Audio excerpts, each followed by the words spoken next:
Ровно в 10 утра объявляют о начале турнира. Участники запускают таймер и начинают шахматные партии. Сосредоточенность на лицах и абсолютная тишина. Такая атмосфера позволяет шахматистам лучше думать. Лучшие из лучших в мужском турнире участие принимают порядка 25 человек. Не все успели к самому началу. Кто-то пока ждет своих соперников, как Махмуд Аздоев. Мужчина занимается шахматами с 4 класса. Это хобби всей его жизни. Бельгийские турниры я не пропускаю. Они организовывают, очень хорошо организовывают вот эти турниры, большие призы здесь и собирают всех лучших шахматистов нашей республики. Турнир проводится 2 дня. Сегодня каждый шахматист играет с 4 соперниками. Завтра же пройдет 5 туров, 9 партий, канон рапид шахмат. Игрокам дается ограниченное время на обдумывание всех своих ходов за партию, поясняет директор турнира Ильяс Нальгиев. Он, кстати, прямой потомок Эльберда Нальгиева, выдающегося человека в истории ингушей, да и императорской России в целом, в честь которого сегодня и организованы соревнования.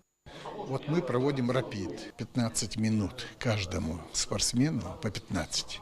И плюс там по 5 или по 10 секунд на каждый ход. Это часы автоматически сами выводят. В то же время, но на другой площадке, проходит турнир среди детей до 15 лет. Здесь собрали членов школьных шахматных клубов со всей республики. Выбирали сильнейших. Мухаммад Хаутиев увлекается шахматами всего полгода, но уже показывает хорошие результаты. Сегодня он играет наравне с настоящими мастерами.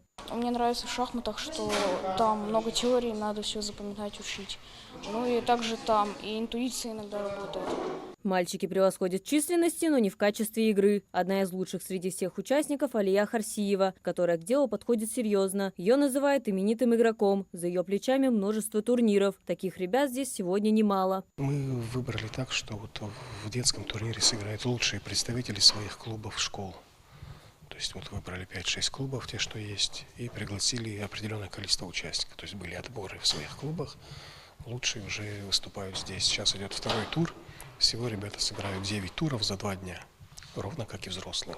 Эльберд Нальгиев, в честь которого уже 4-й год подряд проводится этот турнир, был известен не только благодаря своим военным подвигам, но и за счет благородного характера. Нальгиев занимает важное место в истории ингушского народа. Шахматный турнир проводится, чтобы сохранить память о нем. Победители и призеры получат кубки, медали, грамоты и денежные призы. Мария Макеева, Мавладгиря Хильгов, Магаз, 24.